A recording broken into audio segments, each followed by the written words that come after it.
बाकी सब कर सकते हो, शादी क्यों नहीं कर सकते? श्रीकांत, मैं तंग आ चुकी हूँ इस दोहरी जिंदगी से। मैंने अपना सब कुछ अपने पति पर न्यौछावर कर दिया और उसके बदले मुझे क्या मिला? सिर्फ धोखा।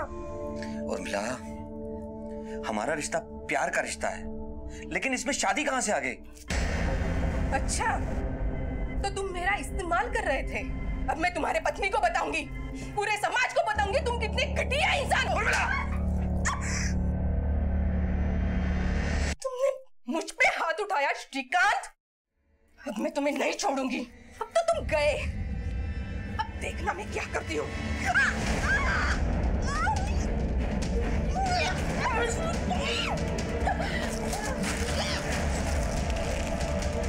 उर्मिला मर चुकी थी सर। मैं घबरा गया था। यकीन मानिए मैं ऐसा इंसान नहीं। सब कुछ इतना अचानक हुआ, कुछ समझ ही नहीं पाया मैं। फिर मुझे याद आया मेरे बीवी बच्चे हैं, उनका क्या होगा अगर मुझे फांसी हो गई तो। मैंने तुरंत उर्मिला की लाश को एक ड्रम में डाल दिया। दिमाग ने काम करना बंद कर दिया था सर। खुद को रिलैक्स करने के लिए मैंने टीवी खोला तो उसमें एक मूवी आ रही थी। उसमें एक हीरो एक मर्डर को छुपाने के लिए लाश को दफना देता है, फोन को घुमाता है और बहुत सारे झूठे सबूत इकट्ठे करके पुलिस को गुमराह करके बच जाता है। मैंने भी बिल्कुल वैसा ही किया, लेकिन लाश सड़ने लगी थी सर, तो मैंने सीमेंट घोलकर उसको ड्रम में भर दिया ताकि मोहल्ले वालों को पता न चल जाए। एक बार उर्मिला ने मुझसे कहा था कि नासिक और सिन्नर में उसके कुछ रिश्तेदार रहते हैं। उसी दिन मैं दोनों के फोन लेकर नासिक के लिए निकल गया और वहाँ साईं राम नाम की एक लॉज है, वहाँ मैंने एक रूम ले लिया और दोनों के नाम से एंट्री कर दी। बातों ही बातों में मैंने मैनेजर को ये यकीन दिला दिया कि मेरे साथ एक औरत भी है और अगले ही दिन चेकआउट करके मैं सिन्नर निकल गया और वहाँ एक मंदिर में जाकर बैठ गया और पंडित जी को भी ये यकीन दिला दिया कि मेरे साथ एक औरत आई हुई। वहाँ से आने के बाद मैंने देखा कि सीमेंट जम चुका था, कोई ना पहचाने, इसलिए लॉन्ग रूट के दीवा से कोल्हापुर जाने के लिए एक टेम्पो वाले से बात की। उसको मैंने समझाया कि मेरी फैक्ट्री का कुछ बेकार सामान है, इसको डिलीवर करना है, और वो मान गया। और फिर मैं वहाँ से ड्रम डाल के निकल गया और फिर टेम्पो ऐरोली की खाड़ी के पास छोड़ दिया और वहाँ से ढलान से ड्रम को धकेल कर मैं आगे ले गया खाड़ी की तरफ और फिर खाड़ी में धकेल दिया। सोचा था खाड़ी का पानी उस ड्रम को निगल लेगा। तुम्हारा एग्जीक्यूशन ऑफ प्लान तो काबिल तारीफ था, लेकिन 10 तारीख को उर्मिला का फोन 17 में एक्टिवेट हुआ, जबकि तुम मुंबई में थे। तुमने किसी को वहां फोन देके भेजा होगा।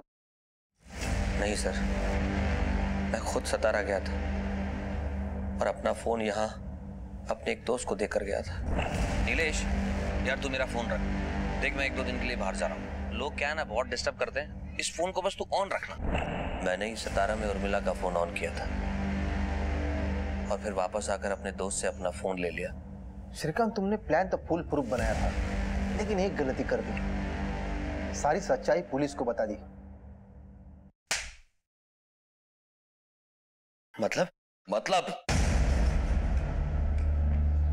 मतलब हम तुम्हें समझाते हैं sir. Well done Deshpande. Thank you sir.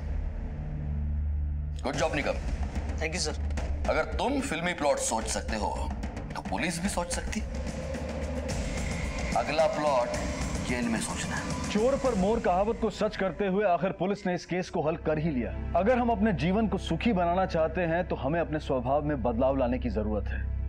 जरूरत है अपनों को समझने की, उनका ख्याल रखने की, उनका दुख दर्द बांटने की। इसी विचार के साथ अब मैं अनूप सोनी आपसे विदा लेता हूं। फिर मुलाकात होगी अगले एपिसोड में एक और चौंका देने वाले केस के साथ। सबक एक को सीख हम सबको। जय हिंद। दुनिया में न जाने कितने ही लोग हैं, अलग अलग रंग रूप, अलग अलग सोच विचार के, और जहां हम सब लोगों का रंग रूप अलग होता है वहीं हमारा स्वभाव भी अलग होता है, यहां तक के प्रतिक्रिया का नजरिया भी अलग होता है। दुनिया से सिमटकर यही बात लागू होती है परिवार पर। परिवार में एक साथ रहते हुए भी हम सब के स्वभाव एक दूसरे से अलग अलग होते हैं। हालात से निपटने की कला अलग होती है, प्रतिक्रिया का भाव अलग होता है, लेकिन अलग अलग स्वभाव के होते हुए भी हम एक दूसरे के साथ मिलजुल कर रहने की कोशिश करते हैं, एक दूसरे की आदतों के अनुकूल और विपरीत समझौते करते हैं एक दूसरे के दुख दर्द का ख्याल रखते हैं, रिश्ते निभाते हैं। लेकिन यही इंसानी स्वभाव जब स्वार्थ और सिर्फ अपने सुख को पाने में उलझता है तो मजबूत से मजबूत रिश्तों की बुनियाद को हिलाने के लिए भी काफी होता है और कभी कभी एक भयानक अंजाम का गवाह भी बन सकता है। आइए देखते हैं रिश्तों के जाल में उलझी जुर्म की एक अनोखी कहानी।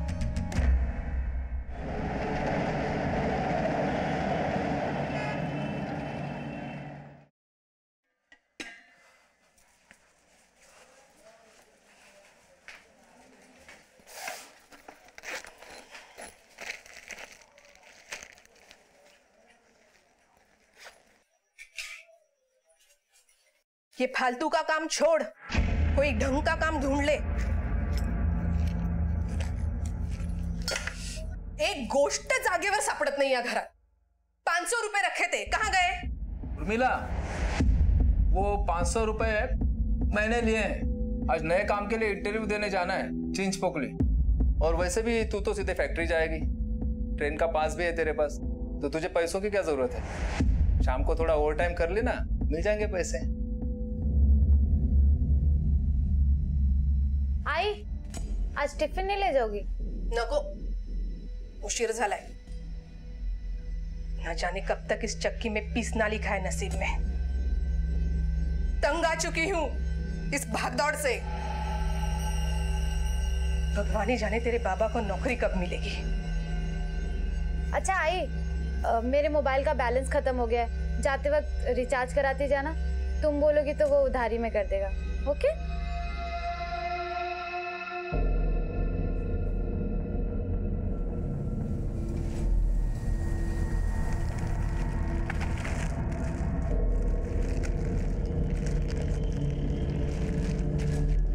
मावशी, ते मागे मोजून घ्या हा।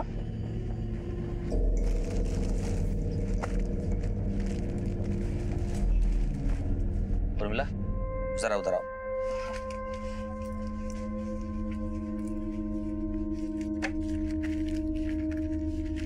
उर्मिला, ये जोगेश्वरी में तिवारी बाबू को देना है और ध्यान से। हाँ हाँ ठीक है, जाओ।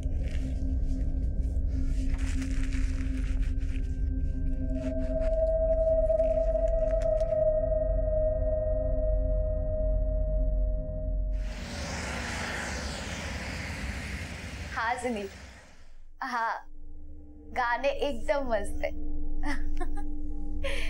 नहीं नहीं ताई,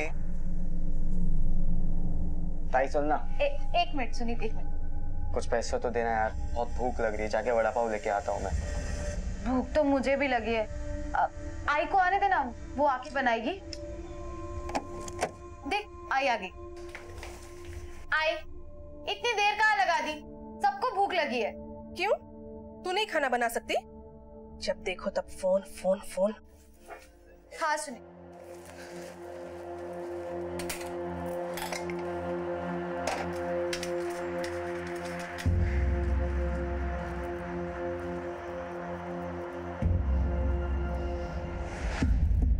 कायलास, क्या बना रही है?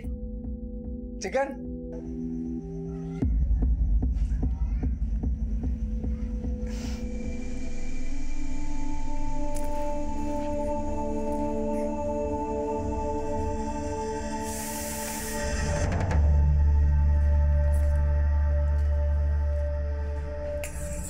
आई, कल सुनील के आई बाबा आ रहे हैं, शादी की तारीख पक्की करने। कल जल्दी आ जाना। हाँ, और कल खाने में कुछ स्पेशल बनाना। ओके? हाँ हाँ आ जाएगी, आएगी क्यों नहीं। सुन, कल आते वक्त थोड़ा पैसों का बंदोबस्त भी करते आना। अरे अच्छा खाना बनाना पड़ेगा ना, समझे आ रहे हैं। तुम्हारे इंटरव्यू का क्या हुआ? वो हमेशा की तरह मेरे जाने से पहले दे दी नौकरी किसी को। आना जाना सब फोकट गया। संतोष को लेके गया था साथ में, उसको खिलाया पिलाया, जेब में एक फूटी कौड़ी नहीं बची। मुझे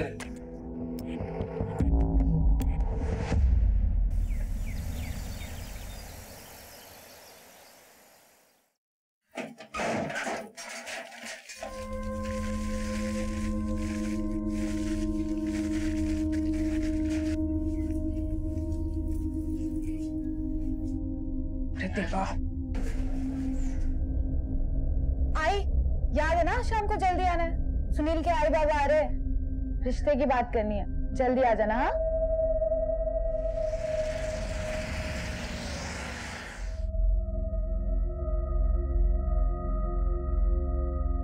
The number you are trying to call is currently switched off. Please try again later.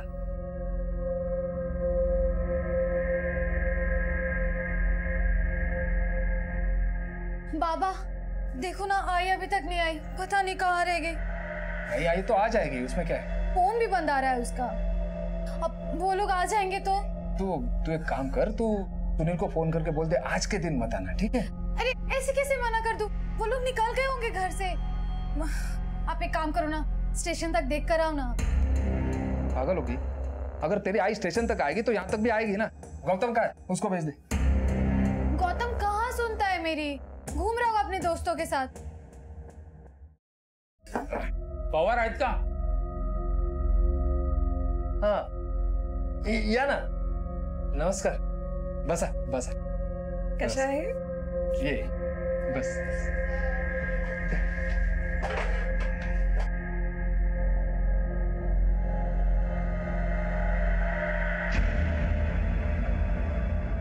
काय झालं? क्या हुआ? आप लोग कुछ चिंता में दिख रहे हैं। उर्मिला ताई कुठे आहे? आई बस आती होगी। तिची आई अजून कामावरून आली नाही, बस आ जाएंगे, उसमें क्या है? तो फिर हम लोग बातें शुरू करते हैं ना। हाँ आई के आने तक वेट करते हैं, बस आती ही होगी, फिर बातें कर लेंगे। जैसी तुम्हारी मर्जी। मैं फोन लगाया हूँ पर लगा नहीं, फिर से लगा दूँ। मैं आप लोगों के लिए पानी लेकर आती हूँ।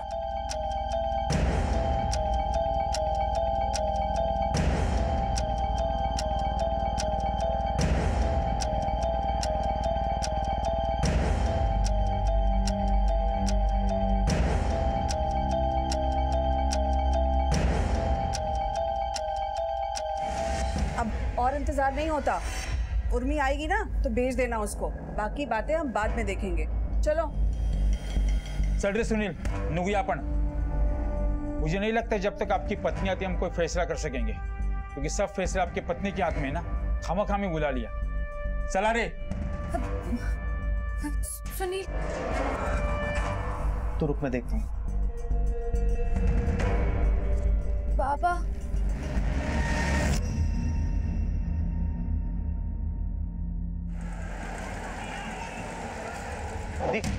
आपने जागृति की आई को देखा क्या? नहीं। मधु, तूने आई को देखा क्या? नहीं, मैंने नहीं।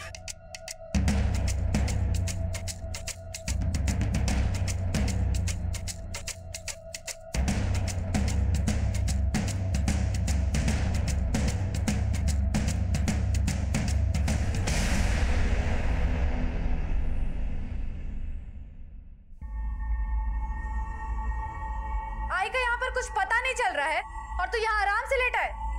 शर्म नहीं आती तुझे? हाँ, नहीं आती है शर्म। और तेरे को इतनी फिक्र है आई की तो खुद जाके ढूंढना बाहर। मैं ढूंढ ही रही हूँ, लेकिन तू भी तो मदद कर सकता है। नहीं करनी है मेरे को कोई मदद, चल जा ऐसे। इससे बात ही करना बेकार। पता नहीं आई कहाँ होगी, कैसे। आई का कुछ पता चला? नहीं, मैंने शेल कॉलोनी, ठाकुर बप्पा सब जगह देख लिया, लेकिन तुम्हारी आई के बारे में कहीं कुछ पता नहीं चला है। जागृति, तुम एक काम करो, तुम पुलिस स्टेशन जाओ, मैं बाकी जगह भी देखता हूँ। अगर कुछ भी पता चला मैं तुम्हें फोन कर दूंगा।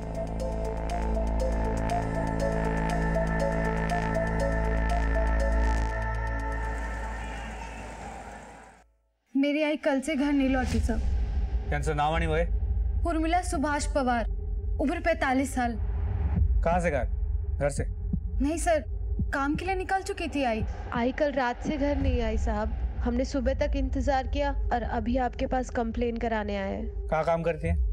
दीवा में श्रीकांत प्लास्टिक फैक्ट्री में काम करती है आई। कब से काम करती है वहाँ? यही कुछ 7-8 महीने से। अब उसके पहले पैसों की तंगी की वजह से मेरी माँ घर घर जाके झाड़ू बर्तन करती थी। अभी 7-8 महीने पहले उसको ये नौकरी मिली थी।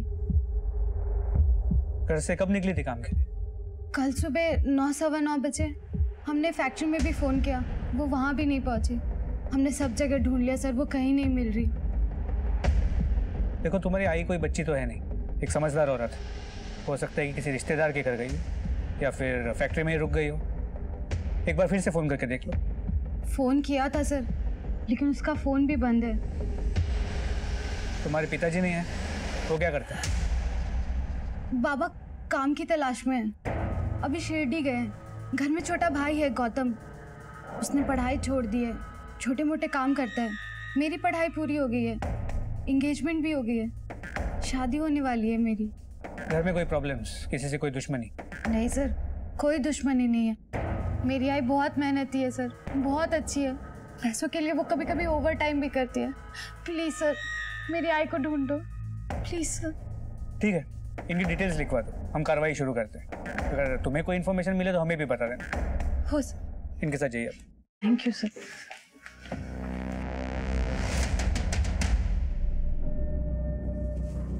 उर्मिला पावर यही काम करती है? हाँ सर। आज आई है क्या? नहीं सर। आखिरी बार कब आई? 5 तारीख को आई थी सर।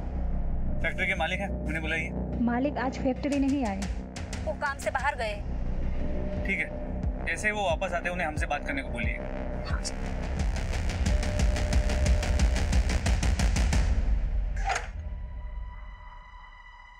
गौतम, गौतम उठ, गौतम, गौतम उठ ना। गौतम, गौतम।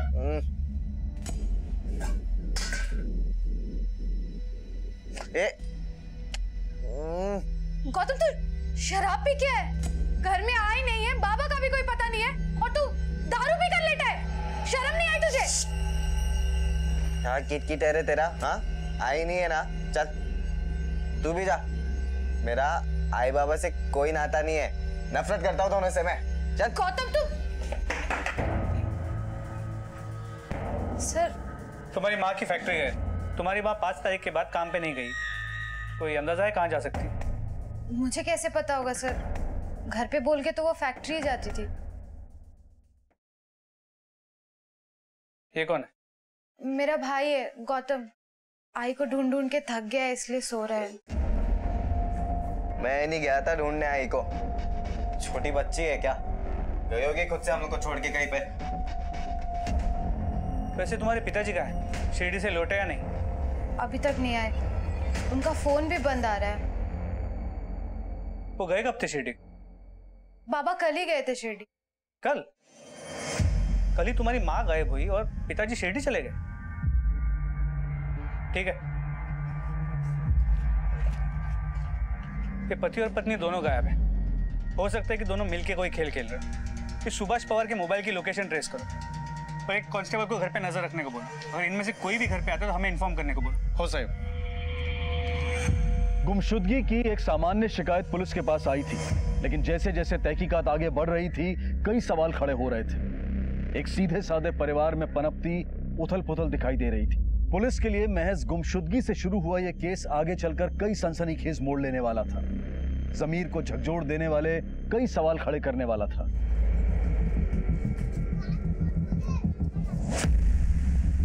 बाबा, बाबा, आई का कुछ पता नहीं चल रहा। पुलिस तो अपना काम ठीक से कर ही नहीं रही। पुलिस? पुलिस के पास क्यों गई थी तू? तो और क्या करती? कौन ढूंढ के लाता मेरी आई को? अरे ढूंढने की क्या जरूरत है उसे? बच्चे है क्या, आ जाएगी अपने आप।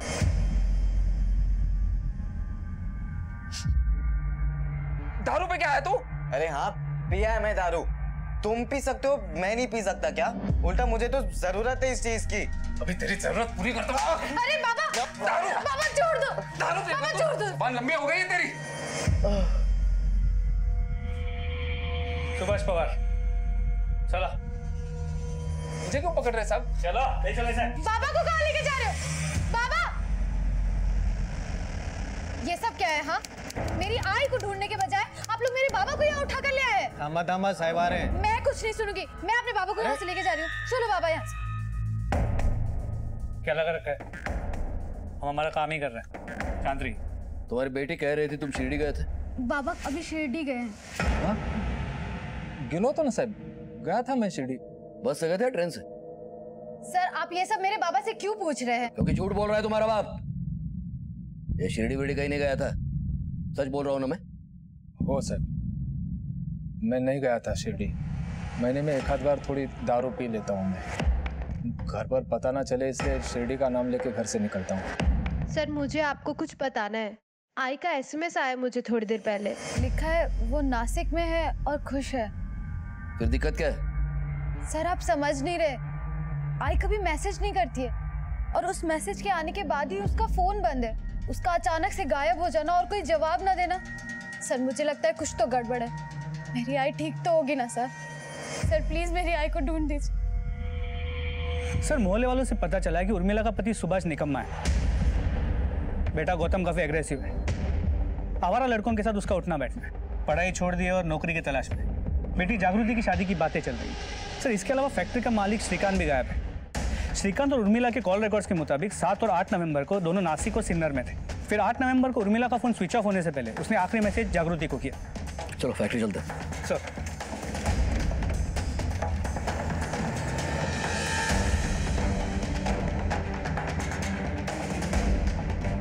श्रीकांत वो रहे शाह। ओ सर। सर श्रीकांत आमरे जी। कहाँ गायब थे इतने दिनों से? सर गायब नहीं, काम से बाहर गया था, लेकिन मैं पुलिस स्टेशन आने ही वाला था आपके पास। वैसे गए कहाँ थे? सर मेरा काम है, मुंबई से बाहर आना जाना लगा रहता है। बात क्या है? बात यह है कि एक औरत है उर्मिला पवार जो तुम्हारे फैक्ट्री में काम करती है। हाँ 6 तारीख से गायब है और तुम भी 6 तारीख से गायब थे। कहाँ थे? सर मुंबई के बाहर ही गया था, नजदीक में। मैं बताता हूँ तुम्हें तुम कहाँ थे। पहले तुम नासिक गए, बाद में सिन्नर गए और तुम्हारे साथ उर्मिला भी थी। सही बोल रहा हूँ ना मैं? सर ये सारा चक्कर उन रुपयों से शुरू हुआ। दरअसल 5 तारीख को उर्मिला फैक्ट्री आई। मैंने उसे 2 लाख रुपए दिए थे एक पार्टी को पेमेंट करने के लिए, लेकिन 6 तारीख को पार्टी का फोन आया। श्रीकांत ये क्या है? अरे 2 लाख में ये औरत 10,000 रुपए पूरे कम लेकर आई है। अगर मैं चेक नहीं करता मेरा तो घाटा हो गया था ना। उर्मिला, ये तिवारी बाबू क्या बोल रहे हैं? कल रात मेरे पति ने पैसे देख लिए थे, ये उसी का काम है। मुझे माफ कर दो साहब। अच्छा ठीक है, कोई बात नहीं, तुम तिवारी बाबू को फोन दो। बोलो। अरे तिवारी जी, देखिए जो आपका 10,000 बाकी है वो अपन अगले हिसाब में जोड़ लेंगे। आप मैडम को जाने दो। हाँ कोई बात नहीं। ठीक है जाइए। पूरी तरह से ऊब चुकी थी सर। शायद उसके घर में कोई उसे समझता ही नहीं था, इसलिए कुछ दिनों के लिए वो अपने रिश्तेदारों के पास जाना चाहती थी नासिक, ताकि उसके घर वालों को पता चले कि उसकी अहमियत क्या है। पर मुझे डर था कि कहीं वो अकेली है, कुछ गलत ना कर बैठे, तो मैं उसे लेके नासिक चला गया। जब मैं नासिक पहुंचा तो वहां पर कोई था नहीं उसका रिश्तेदार। तो फिर हमने सोचा कि हम सिन्नर के लिए रवाना होते हैं, लेकिन रात बहुत हो गई, बसेस बंद थी, तो फिर हम रात को एक होटल में रुक गए। लेकिन अर्ली मॉर्निंग हम लोग सिन्नर के लिए रवाना हो गए और वहाँ एक माता जी का मंदिर है। हम लोगों ने वहाँ दर्शन किए। उर्मिला ने कहा कि भाई आप यहाँ रुको, मैं अपने रिश्तेदारों को देख कर आती हूँ। मैंने जाने दिया, लेकिन काफी देर तक वो नहीं आई सर। मुझे याद है तकरीबन 3-4 घंटे मैंने उसका इंतजार किया, लेकिन वो नहीं आई। तब जाकर मैं वहां से अकेला लौट के आया। और उसे ढूंढा क्यों नहीं? सर कैसे ढूंढता, उसके घर वालों का कोई पता था नहीं मेरे पास, और ऊपर से मेरा मोबाइल फोन भी बंद हो गया, बैटरी डाउन थी। और मुझे याद आया कि फैक्ट्री के काम से हमारी एक डिलीवरी देनी थी, तो मैं यहाँ अकेला वापस आ गया। ठीक है, उर्मिला के गायब होने से कैसे फायदा हो सकता है? वो तो उर्मिला शायद पति से तंग आके गायब हो गई होगी, लेकिन ये तभी पता चलेगा जब उर्मिला हमें मिलेगी। नासिक और सिन्नर पुलिस को उसको फोटो भेज देना, और उसने आखिर में जो कुछ पहना था उसके सारे डिटेल्स। श्रीकांत ने जिन जिन जगहों के बारे में बताया है वहां पे लोकल पुलिस को फिजिकली चेक करने के लिए बोला, और उर्मिला के घर वालों से पूछना सिन्नर आप छुपाए हुए थी। पुलिस ने तहकीकात के सिरे खोलने शुरू किए और सच्चाई जानने के लिए मामले की तह तक जाने का फैसला किया। हेलो जागृति, अच्छा तुम्हारा कोई रिश्तेदार नासिक या सिन्नर में रहता है? हाँ सर, हमारे दूर के रिश्तेदार रहते हैं नासिक में, और मेरी एक शारदा मौसी है, मेरी आई की चचेरी बहन, वो भी सिन्नर में रहती है। ठीक है,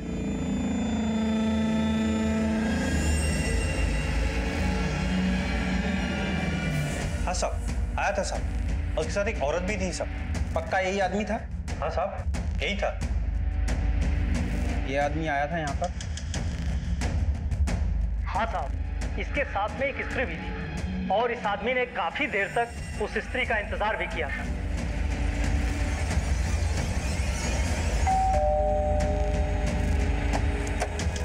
जी साहब। उर्मिला आई थी क्या यहाँ?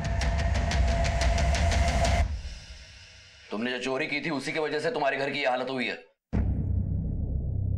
माफ करा साहब, वो पैसा देखकर मैं बहक गया था। और इसी लालच में सिन्नर में उर्मिला को उठाने की सुपारी दी तुमने? नहीं साहब, मैंने कुछ नहीं किया।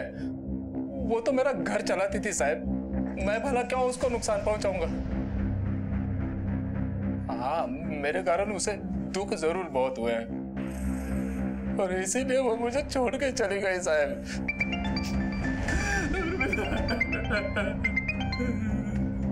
हेलो, ठीक है सर, गौतम दीवा की फैक्ट्री के पास देखा गया।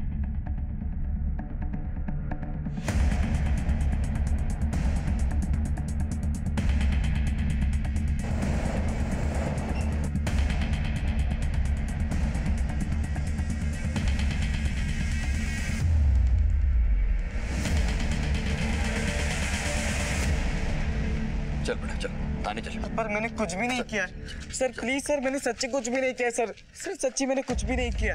पिछले 2 दिनों में 4 बार तुम्हें श्रीकांत के फैक्ट्री के पास देखा गया है। क्या कर रहे थे यहाँ? सर मेरे को श्रीकांत को सबक सिखाना था। कैसा सबक?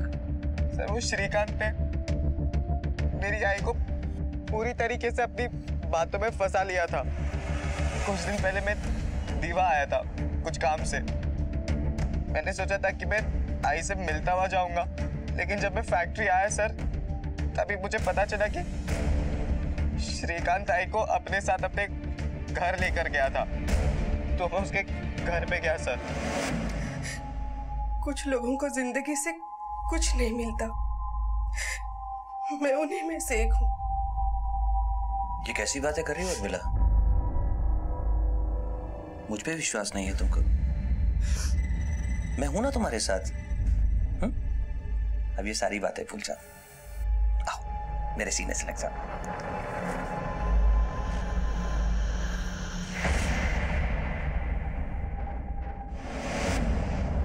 सर मैं उस श्रीकांत से अपना बदला लेकर रहूंगा, नहीं छोड़ूंगा मैं उसको। तो ये पहले क्यों नहीं बताया? सब मैं नहीं चाहता था कि मेरी आई की बदनामी हो, लेकिन ये बात मुझे पता है कि श्रीकांत ने मेरी आई के साथ कुछ ना कुछ किया है। न जाने मेरी आई कहाँ पर है।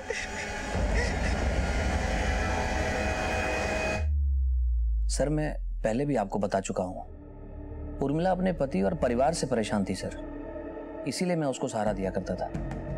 लेकिन सर मुझे ये नहीं पता था कि अच्छे कामों का अंजाम इतना बुरा होता है। और फिर उस बच्चे ने पता नहीं क्या देख लिया सर, जो मुझ पर डायरेक्ट इल्जाम लगा दिया उसने। ठीक है मान लेता हूँ मुझ पर इल्जाम लगाना कि मैं कोई भी नहीं हूँ उसका, लेकिन उसकी माँ, उसने अपनी माँ को गलत समझा। ये बात समझ में नहीं आई सर। सर मैंने जो भी बातें आपको बताई हैं वो एक एक बात सही है। आप चाहें तो इंक्वायरी कर लीजिए सर। ठीक है, मान लेते हैं कि तुम सच बोल रहे हो। अब एक बात हमारी भी ध्यान में रखना। जी। ये शहर छोड़ के कहीं भी नहीं जाना। Okay sir. क्यों? Thank you. उर्मिला के बेटे गौतम ने पुलिस के सामने एक सनसनीखेज खुलासा किया, लेकिन उसे श्रीकांत ने झुठला दिया। हर एक केस को सुलझाते सुलझाते पुलिस का ऐसे कई मुजरिमों से पाला पड़ता है जो उन्हें सीख भी दे जाते हैं और हैरान भी कर जाते हैं। और यह केस भी उसी दिशा में जा रहा था। पुलिस अपने अनुभव को काम में लाते हुए पूरी गंभीरता से इस केस की तहकीकात कर रही थी, लेकिन आगे जो इस कहानी में होने वाला था उसके बारे में शायद किसी ने सोचा भी नहीं होगा।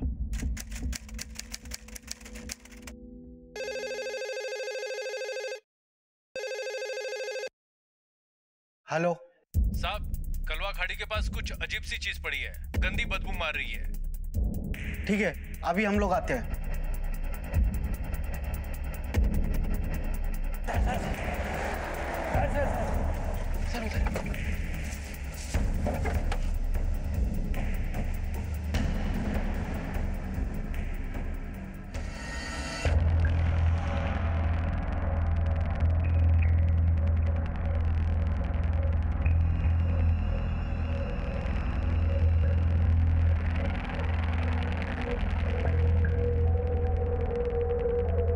ड्रम को तोड़ो और अंदर से बॉडी निकालो।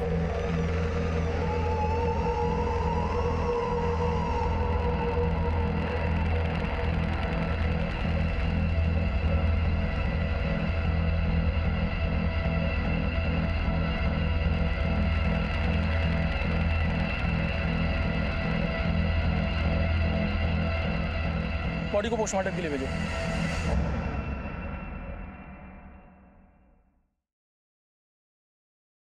औरत की लाश है, उम्र लगभग 48 साल, सर पे चोट के निशान भी है, मुंह और गला दबाया गया, दम घुटने से मौत हुई है। सर, बैरल में सीमेंट भरकर बॉडी इसके अंदर डाली गई है। पिछले 10-12 दिन की सभी पुलिस स्टेशन से आई गुमशुदा महिलाओं की कंप्लेंट फाइल लेकर के आओ और उससे इस डिटेल्स को मैच करो और अपनी डिटेल्स सभी पुलिस स्टेशन को भिजवाओ। Okay sir.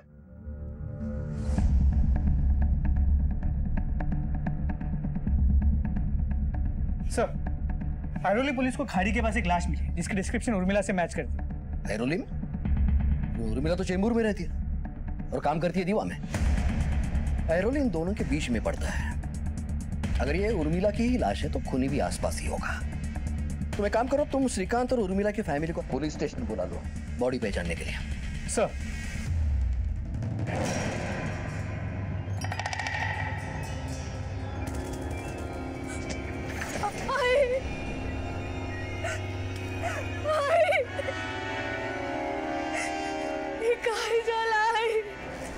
आई वाला माफ कर दे, हमें तुझे कभी नहीं सताऊंगी। आई वाला माफ कर दे। आई आई आई आई जागृति